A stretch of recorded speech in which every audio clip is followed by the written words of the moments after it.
Bienvenue sur Top Invest, la chaîne des tops d'investissement. Ici, on parle essentiellement d'entreprises de qualité. Avons-nous une opportunité d'investissement en date d'aujourd'hui sur Soprasteria? C'est la question à laquelle nous allons essayer de répondre en se basant sur les états financiers de la compagnie. Donc, retenez ici que ceci représente uniquement mon point de vue et non un conseil d'investissement. Donc, la première chose qu'on fait quand on arrive ici, c'est savoir quelle est la raison d'être de la compagnie. Ici, Soprasteria est une entreprise de services du numérique française et une société de conseil en transformation numérique des entreprises et des organisations. Soprasteria propose ainsi des prestations de conseil et des services technologiques et un éditeur de logiciels de métier. Bon, tout ça c'est bien long. Qu'est-ce que Soprasteria fait? Vous avez vu transformation numérique, donc c'est uniquement du consulting, d'accord? À la fin de la journée, c'est ce qu'ils font. Mais il faut lire les rapports financiers pour essayer de voir, de comprendre un peu plus les choses. D'accord? Donc, après ceci, je vais sur les rapports financiers ici. Donc, j'arrive sur Morningstar. Je regarde le secteur d'activité, c'est la technologie, l'industrie, technologie, l'information et du service. Donc, OK. Donc, maintenant, je vais sur K-Ratio pour aller rechercher les états financiers sur les 10 dernières années. D'accord? Donc, c'est l'agrégation des états financiers. Attention. Donc, ici, on regarde, on recherche la stabilité ou la croissance des revenus. Qu'est-ce qu'on observe ici? Croissance des revenus. Sur les 10 dernières années ici, on a à peu près 16% de croissance sur base 2021. On a 5%, 4% de croissance sur les 5 dernières années. 4% de croissance également sur les 3 dernières années. Vous savez que j'arrondis. Donc, quand je dis 4% et que vous voyez 4,59%, c'est juste pour question de faire ça facilement. Et sur la dernière année, donc entre décembre 2020 et 2021, on a 9% de croissance, mais n'oubliez pas, vu qu'il y a eu une baisse en 2020 ici, techniquement, on n'a pas 9% de croissance. La véritable croissance, il faudra la prendre entre 2019 et 2021 par là, donc ça fait à peu près 2 ans, mais vu qu'on n'a pas les données sur 2 ans ici, ça ne dérange pas, mais on peut déjà voir ici qu'il y a eu une légère croissance des revenus, d'accord, entre 2019 et 2021. Donc même après la baisse du Covid, la croissance a continué. Ok, donc ici, vous savez qu'on travaille sur une base simple, on recherche avant tout le revenu, donc c'est le revenu actuel. Quel est le revenu actuel ici? Donc, à partir de décembre 2021, donc ici, c'est 44 milliards 683. Donc, 4 milliards 683. Parfait. Quelle est la croissance des revenus sur les 10 dernières années? Si on voit 16%, sur les 5 dernières années, on voit 4%, et sur les 3 dernières années, on voit 4%. Donc, la croissance était en train de ralentir. Mais ça, c'est à partir de 2021. N'oubliez pas que 2020 a été une année exceptionnelle. Donc, si on regarde à partir de 2019, donc à partir de décembre 2019, donc, on avait 5% de croissance sur les 5 dernières années, 3% de croissance sur les 5% de croissance sur les 3 dernières années. Donc, la croissance était également au ralenti. Donc, vu que nous, on va estimer la croissance pour les années à venir, qu'est-ce qu'on doit prendre? Alors, je vais être optimiste, d'accord? Je vais mettre 5% de croissance, d'accord? Mais comme je l'ai toujours dit, le 5% ici, il est purement, je l'ai purement pris comme ça. Je n'ai pas vu ça dans les rapports financiers. Je n'ai pas lu les rapports financiers pour voir qu'est-ce que le management pense par rapport à la croissance, ni même la taille du marché, etc. Mais c'est ce que vous devez faire. Ici, on fait une estimation. D'abord, c'est une première mise en bouche afin de pouvoir déterminer si cette compagnie pourrait représenter une opportunité d'investissement parce qu'on ne veut pas perdre du temps à analyser une compagnie qui ne pourrait pas représenter une compagnie d'investissement ou bien une opportunité d'investissement ou bien une compagnie qui n'a pas d'avantage compétitif. D'accord? Vous savez qu'on recherche uniquement la qualité ici et je vous ai toujours dit que juste avec les états financiers, vous pouvez déjà voir qu'on est une compagnie de qualité. Donc ici, on recherche la croissance du revenu, je vais mettre 5%. D'accord? Après ça, on va chercher la dette nette, le PER moyen, le nombre d'actions, le free cash flow et on va voir sur les dividendes qualitatifs et ici dividendes d'IA. D'accord? Avant d'aller calculer la valeur de l'entreprise. Donc ici, après la croissance ou la stabilité des revenus, je recherche la croissance ou la stabilité des marges. Et il y a une chose qui saute aux yeux ici, c'est qu'on quitte d'une croissance des marges de 11% en 2012 pour des marges brutes de 28% en 2021. Qu'est-ce qui s'est passé?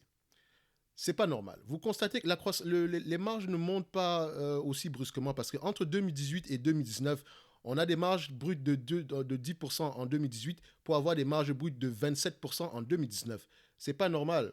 Ça, c'est généralement ce qui arrive quand tu as soit... Il faut vérifier pourquoi dans les rapports financiers pour avoir un tout petit peu plus de précision. Mais normalement, c'est ce qui arrive généralement quand il y a, par exemple, voilà, une modification de la loi comptable. Donc, ça peut être dû à ça, d'accord? Peut-être qu'il y a quelque chose qu'on comptabilisait généralement au niveau de la partie opérationnelle qu'on comptabilise maintenant au niveau de la partie de la marge brute. Mais en tout état de cause, ce qui me permet également de dire ceci, c'est que regardez, quand on a une marge brute qui augmente subitement, on quitte de 10% à 27% alors que la marge opérationnelle ne monte pas. Ça n'a pas de sens. La marge opérationnelle augmente juste voilà, de 7%, pas de 7%, mais de 0,7% par rapport à l'année précédente. Mais vérifiez bien qu'en 2007, on a eu des marges opérationnelles plus élevées. Donc ici, en tout état de cause, je pense que c'est plus une manipulation au niveau... Voilà, c'est pas une manipulation, mais c'est plus une variation par rapport à la loi comptable. Mais il faudrait aller vérifier cela. D'accord? Également, ça peut également être dû à l'agrégateur ici que j'ai. Parce que les véritables rapports financiers, sont sur le site de l'entreprise. D'accord? Ici, c'est juste une idée générale. Et la confirmation vient de la lecture sur des rapports financiers sur le site de l'entreprise, donc des états financiers. D'accord? Donc ici, on voit bien que les marges brutes à peu près ici sont croissantes. Bon, enfin, on va se dire stable, parce que techniquement, je pense qu'avant la variation grosse, la grosse variation qu'on a eue en 2019, on était plutôt stable au niveau de 10%, d'accord? Donc c'est correct. Ici, depuis la variation, on est à 27, 28, donc c'est également stable. Donc les marges brutes sont stables. Donc, qu'est-ce qu'on recherche en supplément? C'était juste pour vous montrer que quand il y a un changement, il faudrait vérifier pourquoi. La dette nette.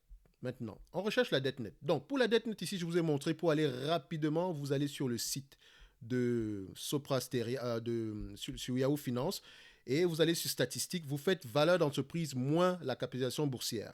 Mais attention, en vérifiant ces résultats, vous devez vérifier également en quelle période les états financiers s'arrêtent. Ici, les états financiers s'arrêtent en décembre 2021. D'accord? Quand je mets trimestriellement, ça s'arrête en 2021 parce que si les états financiers datent de décembre 2021 et qu'on est en juin de 2022, ça veut dire qu'il y a 6 mois qui sont passés entre-temps. Donc, si je vais sur le site de l'entreprise, par exemple, aller regarder si on a publié des états financiers depuis. Donc, on va juste regarder ici, Financial Document, d'accord. Alors, je vais mettre non pas Financing, donc je vais mettre Financial Document. On va mettre ici Financial Press Release pour voir est-ce qu'on a publié des résultats financiers depuis le début de l'année 2022 plutôt. Donc, on attend que ça charge un tout petit peu, ça ne va pas être long. Mais je dois toujours aller vérifier les rapports, les états financiers donc sur le site même de l'entreprise, qui est le site Soprasteria ici. Donc, ici, j'ai le Financial Report. Donc, 2022, qu'est-ce qu'on a publié depuis? Donc, depuis le début de l'année 2022, qu'est-ce qu'on a?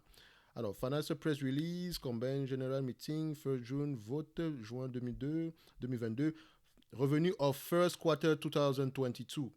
Donc, donc 29 avril 2022. Donc, il y a déjà de nouveaux résultats qui sont présentement disponibles. Donc, c'est-à-dire que si on a une différence par rapport à ce qui est affiché ici, c'est tout à fait normal parce qu'ici, on travaille avec les résultats de 2021. Mais ça ne dérange pas dans tous les cas de figure. Mais vous devez déjà lire, vu que vous êtes des analystes, vous êtes des investisseurs.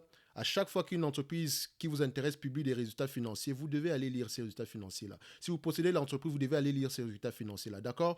Donc ici, ce n'est pas parce que vous ne voyez pas les résultats financiers disponibles sur Yahoo Finance que ça n'existe pas. Donc par rapport au trimestre. Donc vous devez toujours aller vérifier les résultats financiers sur le site de l'entreprise afin de recoller les morceaux. Parce qu'ici, c'est un peu un travail, on fait un peu comme de l'investigation. Il faut toujours questionner chaque résultat, chaque marge. D'accord? Et je vais vous montrer pourquoi vers la fin de la vidéo. D'accord? Ok. Après ceci, qu'est-ce qu'on fait? Une fois que j'ai les marges, j'ai la marge, je cherchais ici la marge, la dette nette. Donc, c'était juste une parenthèse ici. Donc, je vais aller au niveau de la dette nette. Je sais que les résultats financiers ici datent de décembre 2021. Donc, si j'ai une dette nette ici qui est moins élevée ou bien plus élevée ici, c'est parce que entre-temps, il y a eu 6 mois qui sont passés. Donc, ici, valeur d'entreprise, 3 milliards 960. Donc, la valeur d'entreprise ici, moins 9,0. OK. Maintenant, le PR moyen. Comme je vous l'ai dit, pour le PR moyen ici, je vais faire simple. Hein. Donc, je travaille ici comme si je n'avais pas des outils d'analyse payants. Donc, si je n'ai pas des outils d'analyse payants, je vous ai montré sur la vidéo concernant l'entreprise qu'on appelle... Comment est-ce que j'oublie le nom de cette entreprise? Pourtant, elle est disponible sur la chaîne présenteur. Enfin, c'est la vidéo qui est la précédente avant celle-ci. Donc, ici, donnez-moi juste un instant pour aller retrouver ces informations-là. Ça ne va pas être long. Voilà. Donc, je vais vous montrer comment est-ce que j'ai fait pour retrouver les marges nettes de l'entreprise. Hormis hormis les PER ici qu'on peut voir à 17,96, ce sont les PER actuels qui ne me servent strictement à rien, mis à part pour me dire qu'ok, actuellement, voilà les PER de l'entreprise. Donc, ça me questionne par rapport au moment actuel. Moi, j'investis pour le futur, donc je dois savoir quels sont les PER moyens. La moyenne des PER. D'accord? Donc, parce que l'entreprise tente toujours à retrouver la moyenne. Donc, c'est-à-dire que s'il y a des PER élevés ici, pourtant, les marges nettes sont stables, ça veut dire qu'on aura tendance à retourner vers des PER moyens. Donc, je cherche avant tout des PER moyens. C'est la raison pour laquelle je dois toujours vérifier chaque résultat financier, chaque PER, je dois toujours les questionner. Donc, une fois que c'est fait, j'ai fait l'analyse ici de Alten, donc la vidéo qui suit précédente à celle-ci. Alten, ici, on avait vérifié. Alten fait pas la même chose, mais ce sont des entreprises de consulting à la fin de la journée. Pourquoi? Parce que quand j'arrive ici sur sur Morningstar, je vois le grand secteur d'activité, c'est le secteur technologique, donc l'industrie technologique. Donc, la sous-industrie, dont le sous-secteur ici, c'est l'information, le service d'information technologique. Donc, c'est une façon de dire du consulting à la fin de la journée. Donc, je vous ai montré que j'allais sur Google Focus pour retrouver l'information concernant les PER et que généralement pour Alten, j'avais pris des PER de 20. Et ce qui me conforte pour prendre des PER de 20 pour cette entreprise-ci, c'est que c'est une entreprise où la dépense en capital est essentiellement humaine. Donc, c'est le cerveau humain qui travaille ici. C'est ça la matière première. Donc, enfin, dans toutes les entreprises, c'est ça. Mais il y a certaines entreprises, surtout de services, où c'est plus c'est plus le cerveau humain qui travaille. Donc, ici, c'est normal quand une entreprise n'a pas de dépenses en capital élevées, qu'elle ait des marges de free cash flow plus, pas de free cash flow, mais des PER plus élevés. D'accord? Donc, je vais prendre 20 ici. D'accord? Je vais prendre 20 fois les bénéfices. D'accord? Donc, on prend 20 fois les bénéfices. Voilà, ceux qui veulent voir exactement pourquoi est-ce que je prends 20 fois les bénéfices, allez voir la vidéo sur Alten, je vous explique exactement comment est-ce que je procède et vous pouvez essayer de refaire la même chose, libre à vous. D'accord? 20 fois les bénéfices pour les payeurs moyens. Maintenant, le nombre d'actions, ici on a 20 millions d'actions, donc je mets ici 20 millions. Ok, le nombre d'actions, est-ce que ça a changé depuis le début? On voit ici qu'on avait 12 millions vers 2013, 15 millions vers 2014, 20 millions depuis 2015. Ok, ça va, ça n'augmente pas de beaucoup, mais il faut déjà savoir pourquoi est-ce qu'il y avait cette variation. Peut-être qu'on a fait une acquisition ici, parce qu'on a quand même une grosse variation que ces deux périodes-ci, parce que quand il y a une variation pareille, donc entre 2014 et 2015, on a une variation, on a une variation extrême du revenu. 2014 et 2015, je pense qu'il y a une acquisition ici, mais ce n'est pas le but ici. Donc, dans tous les cas de figure, c'est 20 millions d'actions. Ok. Maintenant, les free cash flow, voilà. Soyez très, très attentifs. Parce que les free cash flow dont on va parler ici aujourd'hui, vous allez voir qu'il y a quelque chose de bizarre. Alors, vous remarquez une chose. Les free cash flow ici, c'est cette partie. D'accord? Vous pouvez également les remarquer ici, à ce niveau. D'accord? Les free cash flow.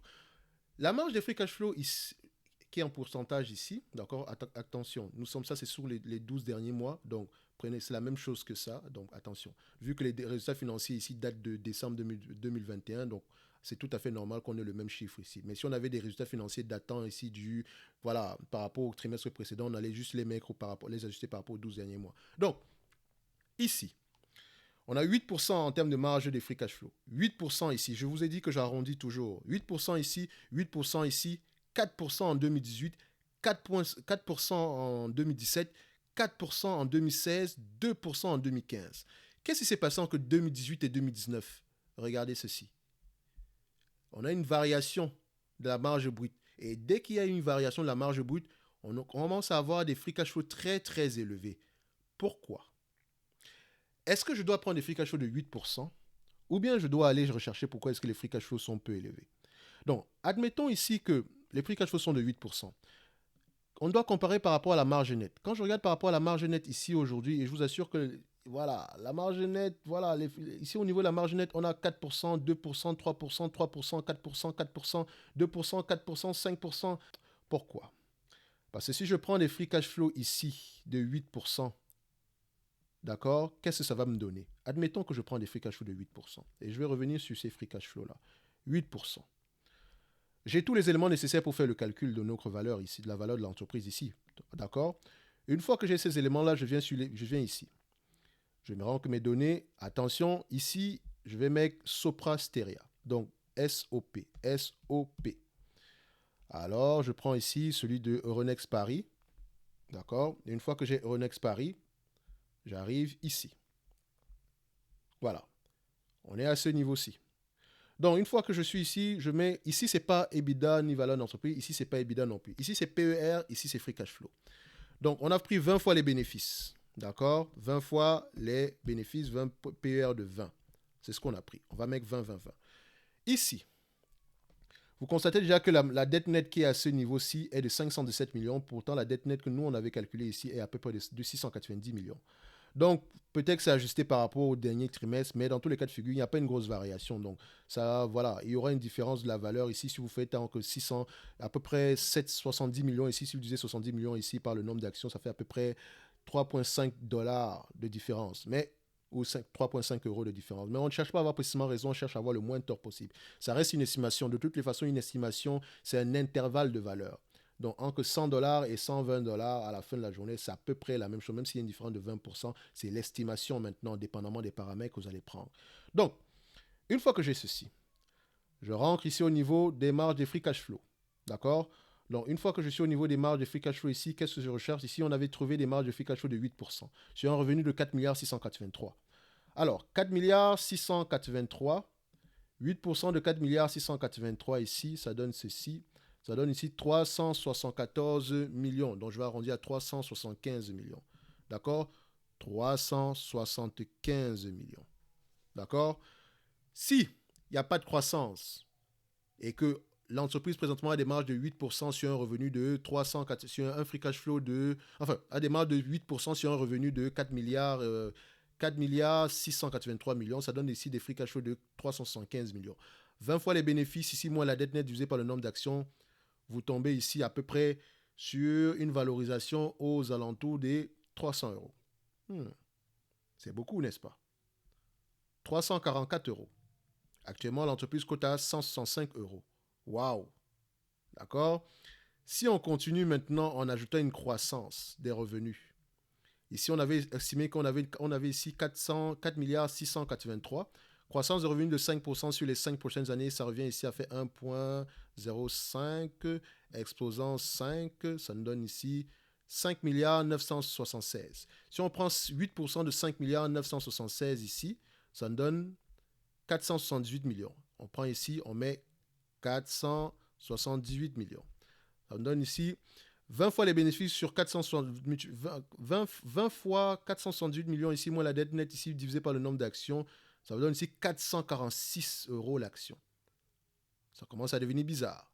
Actuellement, l'action est à 165 euros l'action. Intéressant. Ok. Alors, je ne vais pas faire cette dernière partie-ci, parce que déjà, clairement, ici, il y a quelque chose qui se passe.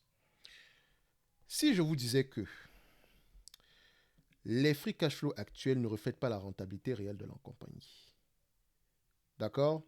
C'est la raison pour laquelle, quand vous trouvez des free cash flow très élevés d'une période à l'autre, posez-vous les bonnes questions. Pourquoi?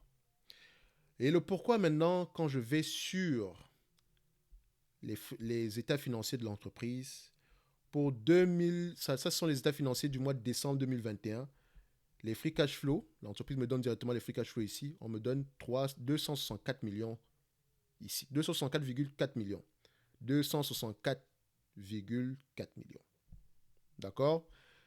264,4 millions, alors qu'en date d'aujourd'hui, d'accord, sur le site, on a 408 millions en termes de free cash flow. Mais qu'est-ce qui s'est passé? Ça, c'est sur mon Insta. Peut-être que mon Insta, il y a une erreur. Quand je vais sur Yahoo Finance, je viens sur éléments financiers. D'accord? Prêtez attention parce que c'est déterminant généralement. J'arrive ici, je vais sur flux de trésorerie. D'accord? Je prends ceci. Voilà. Les free cash flow ici, en français, c'est flux de trésorerie libre. D'accord? Donc, vous allez trouver cette information-là. Voilà, vers la fin. Et donc, ici, flux de trésorerie disponible. C'est la même chose que free cash flow. Ici, c'est au mois de décembre 2021, c'est 408 millions. Donc, à peu près, mon histoire et Yahoo Finance ont la même information. Quand je viens ici sur Zone Bourse me donne aussi à peu près 409 millions. Donc, ils arrondissent. Donc, c'est à peu près également la même information. C'est la raison maintenant pour moi de vous dire ceci. C'est très important de ne faire confiance à aucun agrégateur d'informations. Parce qu'il suffit juste que la personne qui leur donne ces informations-ci ait une erreur au niveau de ses états financiers, des résultats financiers. Vous allez juste vous rendre compte que cette erreur-là va être répercutée partout. C'est pour ça que ça, c'est de l'information brute. C'est une mise en bouche. Vous allez devoir mâcher ces informations-là pour retrouver quelque chose de correct. D'accord? Et pour retrouver la vérité, vous allez dans les rapports financiers. Je lis les rapports financiers. Et quand bien même je ne lis pas les rapports financiers, si je viens sur les états financiers ici, je dois reconstruire les free cash flow. Reconstruire les free cash flow ici, je sais que la différence entre la dette nette, entre la marge nette et les free cash flow, en fait, c'est uniquement au niveau de la dépréciation, amortissement, réellement. Si toute chose égale ici à zéro. Parce que si vous faites 194, d'accord, plus 2,07, la dépréciation amortissement, d'accord, moins ici 55 millions qui est la dépense en capital, d'accord, ça vous donne ici 346 millions. On est déjà très loin du 400 millions, d'accord. Donc, généralement, il faut reconstruire les états financiers. Ça, c'est la première mise en bouche. À la fin de la journée, vous devez toujours aller vérifier qu'est-ce qui est inclus dans la dépréciation amortissement et essayer de recouper les informations sur la page même de l'entreprise. Parce que, généralement, si vous retrouvez des informations qui sont différentes d'une période à l'autre, il faut vous poser les bonnes questions. Parce que quitter de 4% en moyenne pour arriver à 8% en moyenne, ça n'a pas de sens. C'est trop brusque. D'accord? Donc, il faut toujours être sceptique dépendamment des résultats financiers. Même si c'est la même chose également quand vous écoutez une vidéo sur YouTube. Il faut toujours être sceptique par rapport aux informations. Allez regarder de vous-même, recoller les morceaux de vous-même. D'accord? Soit à la fin de la vidéo, à la fin de la journée, quand j'arrive ici, vous vous rendez également compte d'une chose. J'ai calculé ici sur le Testament of Cash Flow, vous voyez ici qu'on a plutôt 194 millions en termes de bénéfices nets. Mais ici, on a 188 millions. Il y a un 6 millions qui se balade quelque part ici. Donc ça, c'est order. Donc ça veut dire que ce sont des paiements qu'on a fait, par exemple, pour... ça peut être un dividende préférentiel qu'on n'a pas comptabilisé, qui ne nous revient pas, qui revient peut-être à un partenaire ou bien à un créancier de l'entreprise. Mais en bénéfice net, ce n'est pas comptabilisé. Pourtant, ici, ça inclut déjà ce dividende préférentiel-là. Ça, c'est un exemple. Donc, il y a déjà une première erreur ici.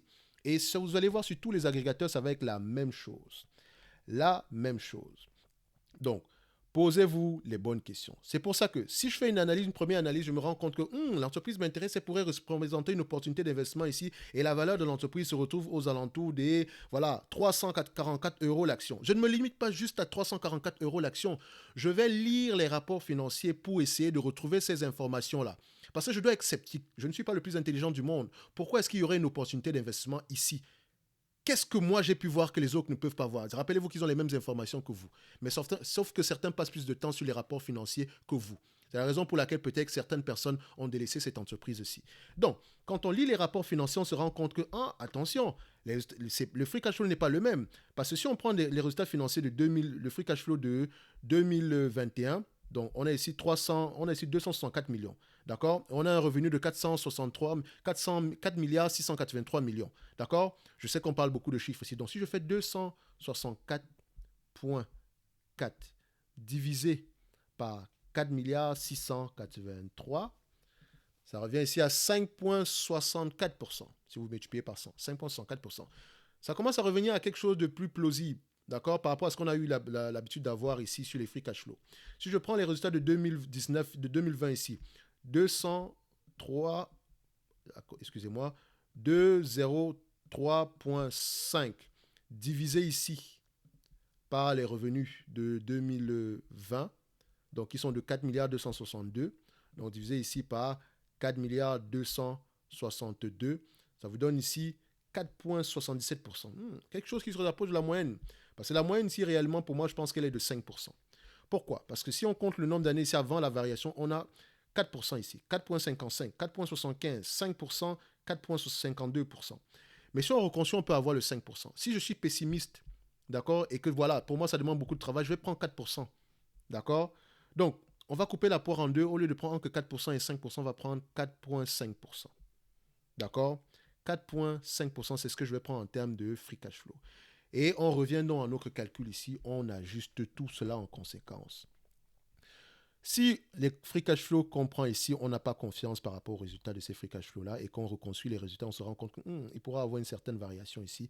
D'accord? On prend 4 milliards 683 millions. La même chose avec notre croissance de 5% sur les 5 prochaines années. D'accord? Ça revient à nous donner ici un revenu de, voilà, à peu près de, ici, 5 milliards 976. Donc, 5 milliards 976 multiplié par 0,05. D'accord? Ça nous donne 298 millions. Donc, à peu près, voilà, on va, à peu près 299. On va l'arrondir à 300. On ne va pas avoir précisément raison. 200, on va mettre 300. Donc, si on se limite juste à ceci, d'accord? Si on a des revenus actuels qui ne bougent pas, 4 milliards 600 par là, avec une marge bénéficiaire de 5%, une dette nette ici de 517 millions, divisé par le nombre d'actions actuelles, il y a une opportunité d'investissement. La valeur est de 205 $ l'action. Si on a une croissance de 5% de ces revenus-là sur les 5 prochaines années, avec des marges à peu près de 5%, d'accord, sur un PER de 20, un PER de 20 ici, divisé par le nombre d'actions, ça donne 270 euros l'action. Également une opportunité d'investissement. Donc, tout ceci est à confirmer avec vos lectures. Où est-ce que je vais me situer? Je vais me situer ici, à peu près à 20 fois les bénéfices, une croissance de 5% par rapport aux revenus, d'accord, une marge de free cash flow de 5% avec une dette nette aux alentours de 517 millions et à peu près 20 millions d'actions. Ça donne 270 euros l'action. On va dire 211 euros. Donc pour moi, il y a une opportunité d'investissement sur Soprasteria. D'accord? Mais pour avoir la confirmation, il faut déjà comprendre ce que la compagnie fait. Pourquoi est-ce qu'on a des marges de 5%?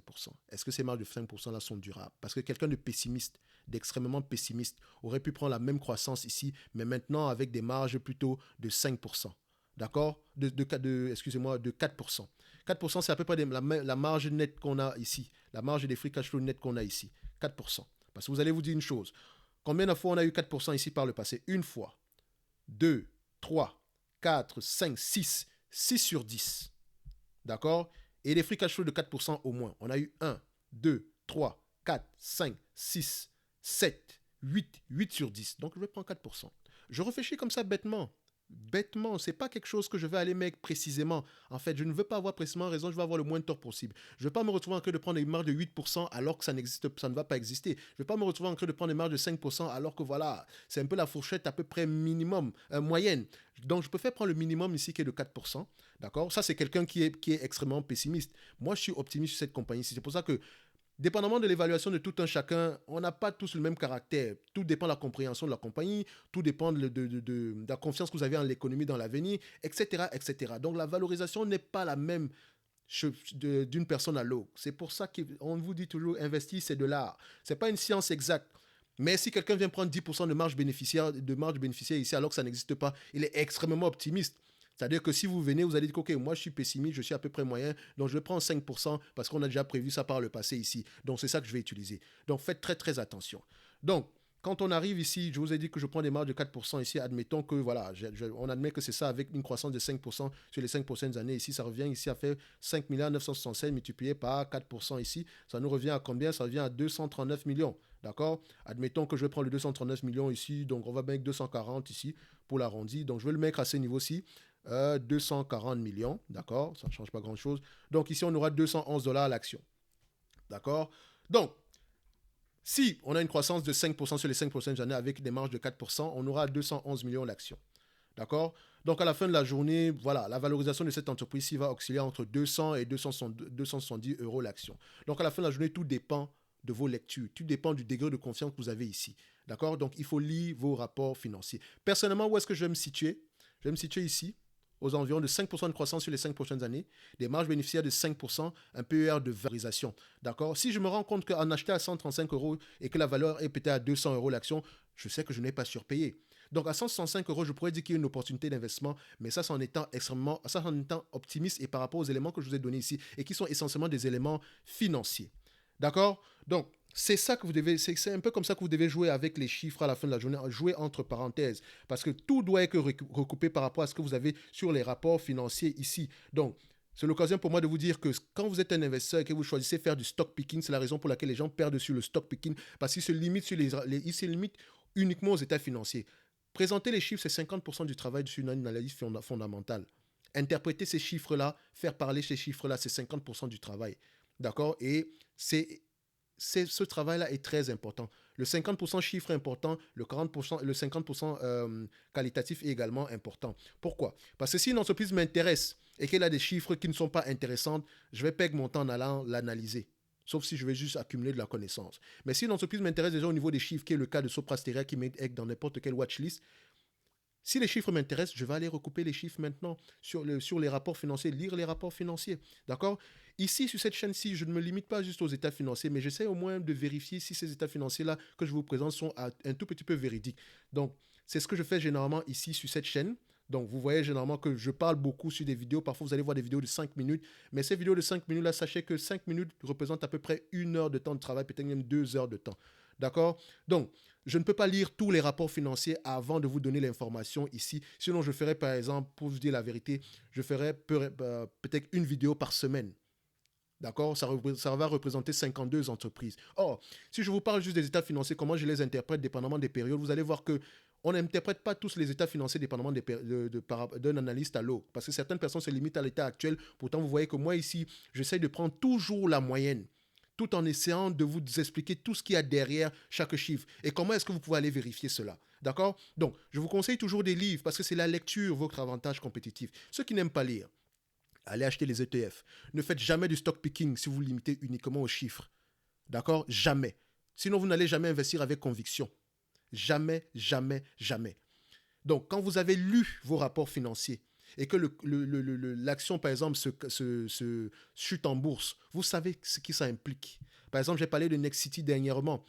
Il y a quelqu'un qui m'a posé une question concernant Nexity pour me demander pourquoi est-ce que l'action chute en bourse. Frère, je ne sais pas pourquoi est-ce que l'action chute en bourse. Tout ce que je sais, c'est que tout ce qui devrait m'intéresser, c'est de savoir que fait l'entreprise, quelle est sa valorisation et qu'est-ce que cela implique. Pas parce que je valorise une entreprise à 100 euros l'action et qu'elle coûte aujourd'hui à, je sais pas moi, elle coûte aujourd'hui aux alentours de 50 euros l'action que j'ai peut-être eu tort. Non, c'est par rapport peut-être à la conjoncture du moment. Et pour celui qui lit sur Nexity, l'augmentation des taux d'intérêt, l'inflation aura un impact négatif sur l'entreprise à moyen ou à court terme. Ça, c'est sûr. Vous savez déjà ça en lisant les rapports financiers, juste en vous baladant sur l'onglet risque, sur les rapports financiers, vous le savez déjà. Donc vous savez qu'en achetant cette entreprise-ci, voilà ce que ça implique. Je m'attends à ce que les actions continuent à baisser. Ce qui m'intéresse, c'est de savoir, je me projette dans 5 ans à 10 ans, est-ce que cette entreprise va continuer à exister? Est-ce que son business model est bon? Est-ce qu'elle a la capacité de survivre? Voilà les questions qu'on se pose en tant qu'analyste. Pas de savoir, ah ouais, mais je l'avais acheté, je l'avais évalué à 100 euros, pourquoi est-ce qu'elle continue à baisser? Le marché se fout de ce que vous pensez par rapport à l'évaluation. D'accord?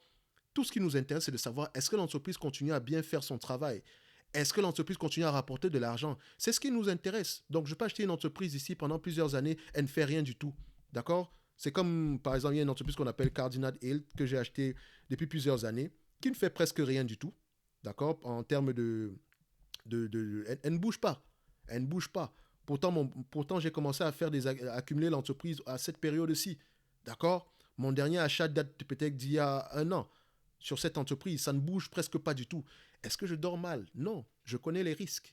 Je sais également combien est-ce que je vais mettre en termes de pondération sur mon portefeuille par rapport au risque. Si on me dit ici, par exemple, que c'est une entreprise qui est très risquée, qui investit en Chine, par exemple, comme Alibaba, et que le gouvernement chinois est imprévisible, mais je me rends compte qu'Alibaba, quand même, ils ont un PER de 2 et que voilà, ils pourraient continuer à faire croître les revenus, mais le gouvernement chinois, il pourra avoir une réaction que je ne pourrais pas anticiper.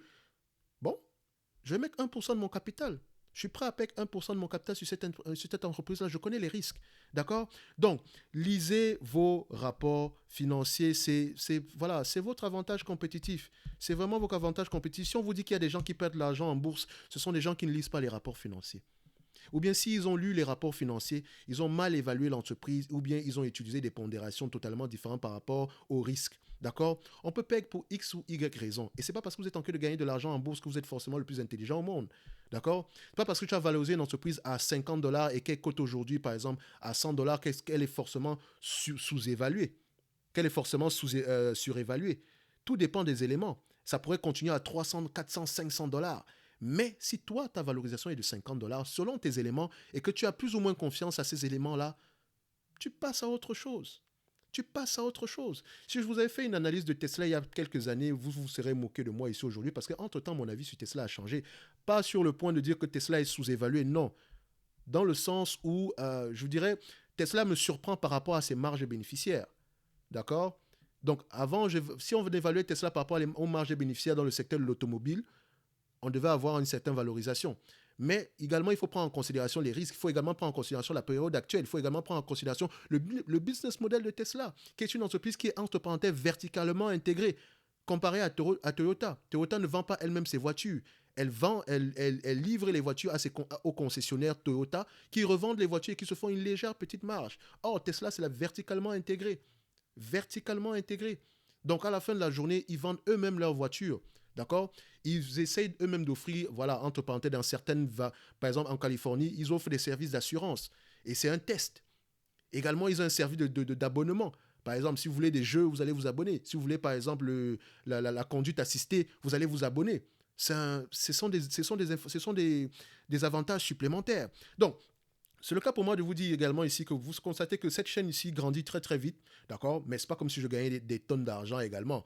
So, je vous dis la vérité, mon revenu sur chaque vue, par exemple, par 1000 vues, est de 5 dollars.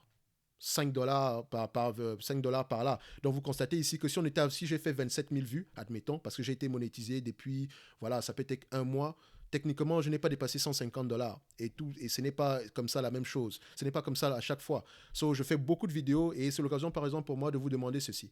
Si vous aimez le travail que j'effectue ici aujourd'hui, la première chose que je vous demande généralement, c'est de vous engager. Dans le sens où mettez un pouce bleu, faites un commentaire, regardez la vidéo dans son entièreté, ça me fait plaisir. Si vous voulez aller plus loin, nous avons l'option sponsor, qui veut juste dire que, ok, j'aime ce que tu fais, je tiens à t'encourager pour que tu continues à t'améliorer, que tu sois le plus indépendant possible. Voilà, je te donne un dollar canadien chaque mois. J'aime bien ça, merci, ça me paye un café ou une bière. D'accord? Dépendamment de ce que j'aime. J'aime les deux, mais je prends beaucoup de café quand je fais ce genre de vidéo. Ou bien, j'aime également ce que tu fais, mais qu'est-ce que moi je vous offre en retour dans l'onglet sponsor? C'est que je réponds prioritairement à vos commentaires. Ça ne veut pas dire que pour les autres qui ne payent rien du tout, je ne vais pas répondre à vos commentaires, non. Mais s'il y a 10 commentaires et que les 5 premiers commentaires sont pour les personnes qui ont payé 1 dollar, je vais répondre aux 5 premiers et je répondrai aux 5 autres après. D'accord? Je réponds à tout le monde. Je tiens à vous préciser cela. Tout le monde. Même si je laisse un petit cœur ou un pouce, je réponds à tout le monde. Toujours. D'accord? Donc, s'il y a quelqu'un qui écoute cette vidéo à qui je n'ai pas encore répondu au jour et qui a peut-être publié, qui a peut-être mis un commentaire depuis longtemps, peut-être YouTube a également effacé le commentaire. Je n'efface aucun commentaire, même si c'est des critiques. Je prends tout. Parce qu'ici, je suis là pour apprendre. Également, vous avez l'option investisseur. Dans l'option investisseur, tout ce que je propose ici dans l'option investisseur, c'est premièrement de répondre de manière rapide à vos commentaires et deuxièmement, de faire une analyse rapide par rapport à une suggestion que vous aurez. Par exemple, si vous me demandez d'analyser une compagnie comme, entre parenthèses, voilà, je vais prendre comme Gossin, je vais l'analyser en priorité parce que vous l'avez demandé, vous payez à peu près 4,99 € ou 5 dollars, dépendamment de la région où vous êtes. D'accord? Ça peut être affiché ici à 4,99 €, à 4,99 $ canadiens, mais peut-être par rapport à là où vous allez voir, ça sera 4,99 €. Donc, ça dépend de votre territoire. Attention. Donc ici, je vais analyser en priorité une compagnie d'une personne, de quelqu'un qui a l'option investisseur. D'accord? Sous 72 heures. Attention, ça veut également dire qu'en 72 heures, si vous me donnez 1000 entreprises à analyser, humainement, c'est impossible. D'accord? Donc, je reviendrai vraiment vers vous pour vous dire, ok, excuse-moi, voilà, ça me prend un tout petit peu plus de temps parce que j'ai beaucoup de demandes, mais tu es toujours prioritaire. D'accord? Je me force à le faire. Même si également pour les autres, je continue à analyser pour tout le monde. Pour tout le monde. Pour tout le monde sans exception. Et l'onglet partenaire, il y a des entreprises que j'aime en particulier, qui selon moi représentent des opportunités d'investissement en date d'aujourd'hui et qui ont essentiellement des entreprises, qui ont essentiellement des avantages compétitifs. Et ici, j'écoute mon audience dans le sens où, pas que je n'écoute pas mon audience en général, dans le sens où, si vous aimez les dividendes, je vais rechercher avant tout des compagnies à dividendes qui sont éligibles au PEA ou bien dans le compte TIC, dépendamment de la région où vous êtes, parce que tout le monde n'a pas un PEA. Donc, et également, ces entreprises-là, je vais essayer de sélectionner uniquement celles qui sont sous-évaluées et qui ont des avantages compétitifs. D'accord? Je ne fais pas des vidéos toutes les semaines, dont je vous proposerai généralement quand le service va... Je vais généralement vous proposer à peu près une entreprise par mois, par semaine. D'accord? Une entreprise. Donc, ça reviendra généralement à 4 entreprises par semaine. Donc, ça, c'est ce que je propose. Ça, c'est dépendamment également des opportunités. Parce que s'il n'y a pas d'opportunité, on fera peut-être un récapitulatif, on fera peut-être un live, des choses comme ça. Mais voilà, c'est ce que je pourrais vous proposer dans ce service-là. Et également, si vous avez des questions en priorité, je pourrais également vous donner mon temps. Par exemple, on pourrait parler, par exemple, si vous avez des questions d'ordre particulier, dans le sens où, voilà, dans l'orientation par rapport à votre apprentissage, je pourrais vous orienter. Parce que je considère une chose, je peux faire la meilleure formation au monde et vous la vendre. Ça ne fera jamais de vous un bon investisseur. Là, c'est la pratique qui fait de vous un bon investisseur. Donc, si aujourd'hui vous êtes des investisseurs et que vous commencez à vous intéresser au monde de la bourse, sachez que après un an, il est tout à fait normal de ne pas comprendre grand-chose.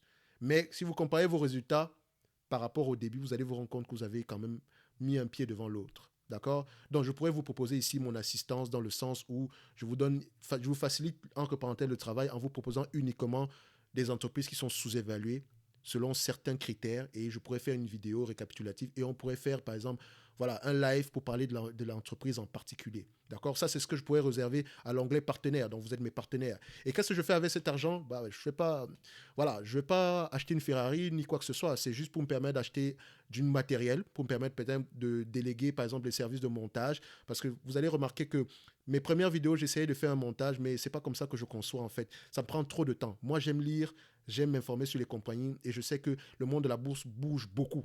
C'est la raison pour laquelle le service partenaire va peut-être me permettre d'être autonome financièrement au niveau de la chaîne, bien sûr, et de pouvoir déléguer certaines tâches et de pouvoir vous offrir plus de contenu. Et je suis sûr que vous allez aimer cela. J'ai beaucoup d'ambition pour cette chaîne-ci, mais je ne peux pas dire plus parce que j'aimerais être le premier à proposer cela. D'accord? Soit à la fin de la journée, sachez que le meilleur moment, le meilleur moyen pour moi, pour vous, généralement, de me remercier, je n'exige rien de vos poches. Hein. C'est juste, premièrement, regardez la vidéo, faites des critiques positives ou négatives à la fin de la journée, mettez un pouce bleu et c'est ça qui me fait plaisir. Et maintenant, si vous voulez aller plus loin, faites le choix de ces différents, voilà, ces différentes catégories-là. Vous remarquez que je ne fais jamais d'affilié, je ne vous envoie jamais vers un lien d'affilié comme, voilà, investissez, voilà mon lien Trade République, machin, machin. Non, je ne connais pas ça. Je ne dis pas que je n'en ferai pas dans le futur, mais pour le moment, cette chaîne-ci cette chaîne-ci se finance uniquement par vos vues et je vous remercie. Et si vous voulez aller plus loin, voilà ce que je vous propose. Et voilà, à la fin de la journée, ça me fait toujours plaisir de faire des vidéos ici. Actuellement, je ne suis pas là pour être riche à la fin de la journée. Mon but n'est pas d'être YouTuber.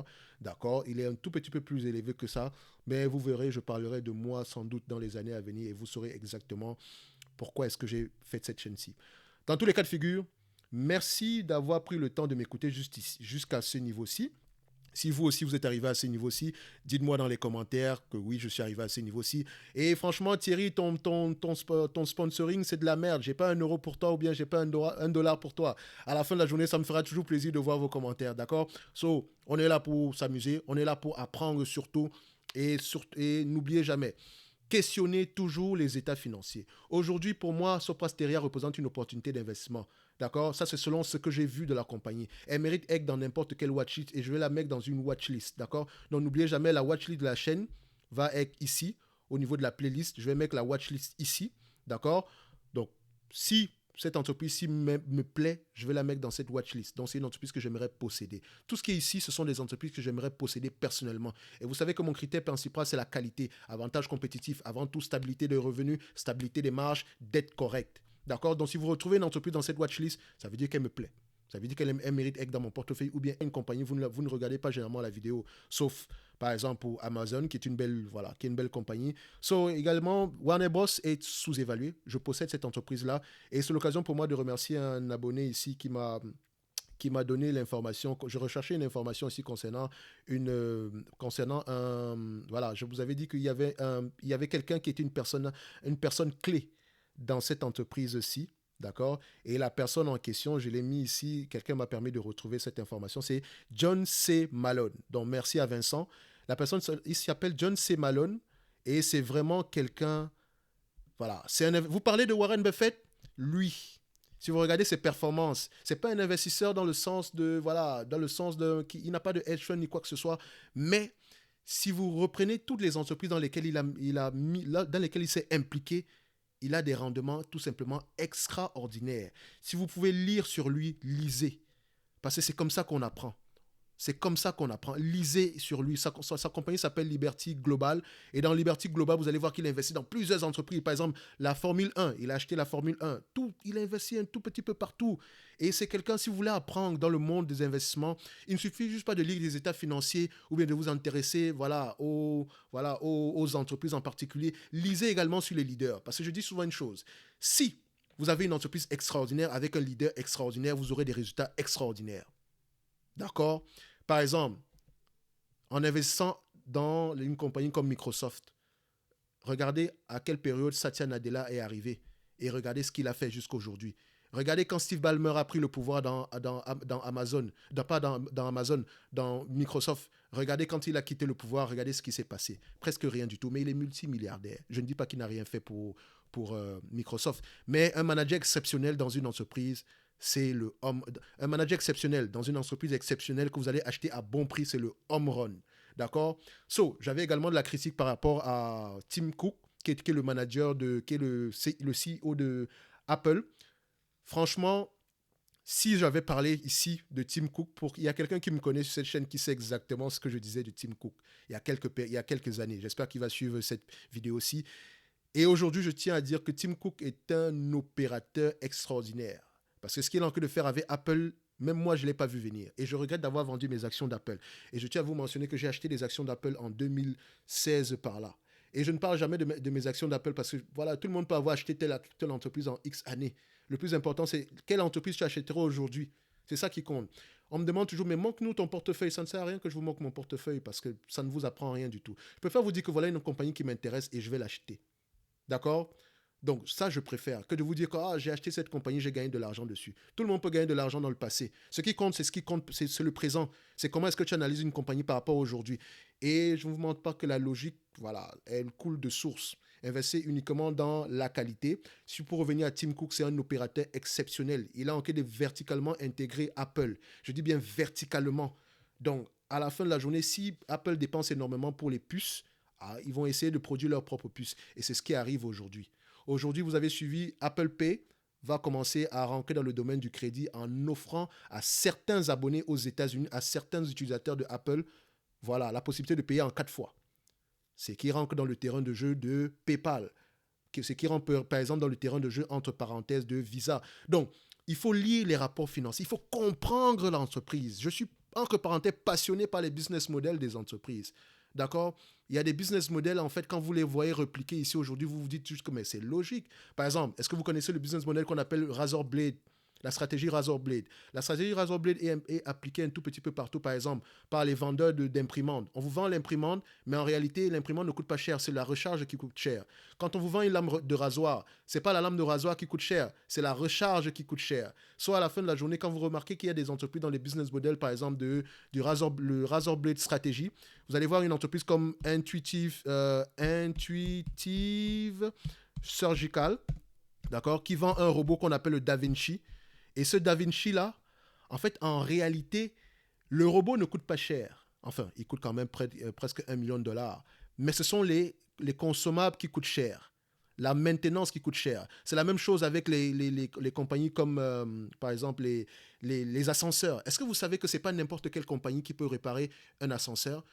Si ThyssenKrupp vous a vendu un ascenseur, c'est un agent de ThyssenKrupp qui doit faire la maintenance de cet ascenseur. Et quand on met un ascenseur dans un immeuble, laissez-moi vous dire que c'est des contrats d'une dizaine, une vingtaine d'années. D'accord? Donc, voilà ce que je peux dire ici en général. On est un peu débordé, mais si vous me connaissez, je suis capable de parler d'une entreprise ici et de parler d'une autre en les mettant en lien. Et ça ne c'est pas parce que je connais beaucoup, non, pas du tout. Ça résulte de mes lectures, de mon apprentissage, de ma curiosité naturelle. Et c'est ce que je vous demande. Si vous êtes curieux naturellement, vous pouvez être de bons investisseurs. Un investisseur, c'est pas une affaire j'ai pas fait économie, on s'en fout. Vous pouvez être mécanicien, pas que mécanicien, ça ne veut rien dire. Vous pouvez être mécanicien, vous pouvez être barista, vous pouvez être danseur, ce que vous voulez, mais si vous avez la curiosité intellectuelle nécessaire, vous pouvez être un bon investisseur. Vous n'avez pas besoin d'un gros QI. Addition, soustraction, c'est tout.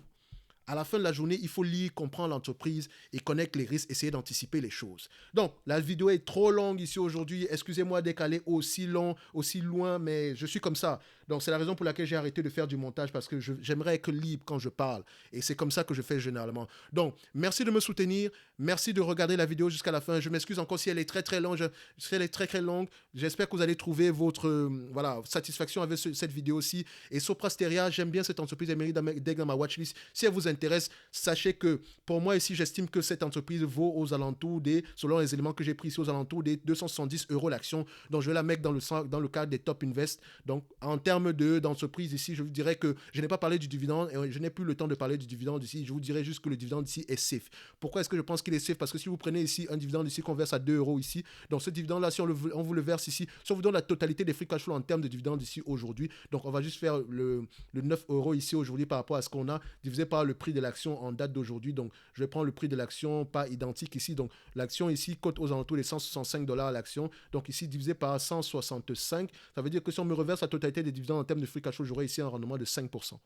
D'accord? Ça veut dire qu'en achetant l'entreprise en date d'aujourd'hui, d'accord, dépendamment du free cash flow, donc le free cash flow qu'on aura d'ici 2026 avec une croissance de 5%, ça veut dire qu'on aura un free cash flow de 300 millions ici. Donc ça veut dire que si je prends 300 millions, d'accord, divisé par le nombre d'actions ici, d'accord, ça fait à peu près 15 euros par action, divisé ici par le prix actuel qui est aux alentours de 165 dollars l'action, d'accord, on va diviser ici par 165, ça nous donne à peu près un rendement de 9%. Donc, en achetant l'entreprise ici aujourd'hui, si elle augmente, si elle continue à augmenter ses free cash flow et que la croissance est là, en fait, en réalité, si vous distribuez la totalité des free cash flow, vous avez un rendement de 9%. Donc, à vous dire que est-ce que le dividende ici, il est safe? Il est safe. Est-ce que ce dividende ici, il est durable? Oui, il est durable. C'est la raison pour laquelle je vous dis, si vous êtes ici pour investir par rapport au dividende de l'entreprise, moi je vous dirais ce dividende-là, il est safe, même s'il ne représente rien du tout en date d'aujourd'hui, d'accord? Même s'il ne représente rien du tout en date d'aujourd'hui, il y a du potentiel. D'accord? Il y a du potentiel de croissance. Donc, en date de jour, c'est 1,94%, mais il pourra aller plus loin que ça. Actuellement, c'est 5% de rendement, mais dans le futur, ça pourrait être 9% de rendement par rapport au free cash flow. D'accord? C'est ça qui nous intéresse. Croissance des free cash flow, pas la croissance du dividende pendant X années. Non, c'est la croissance du free cash flow qui m'intéresse. Et maintenant, le dividende n'est qu'une allocation du capital. Vous pouvez racheter des actions, repayer la dette, racheter d'autres entreprises pour générer un tout petit peu plus de croissance. Donc, on s'arrête là. Merci de m'avoir écouté jusqu'ici et à bientôt.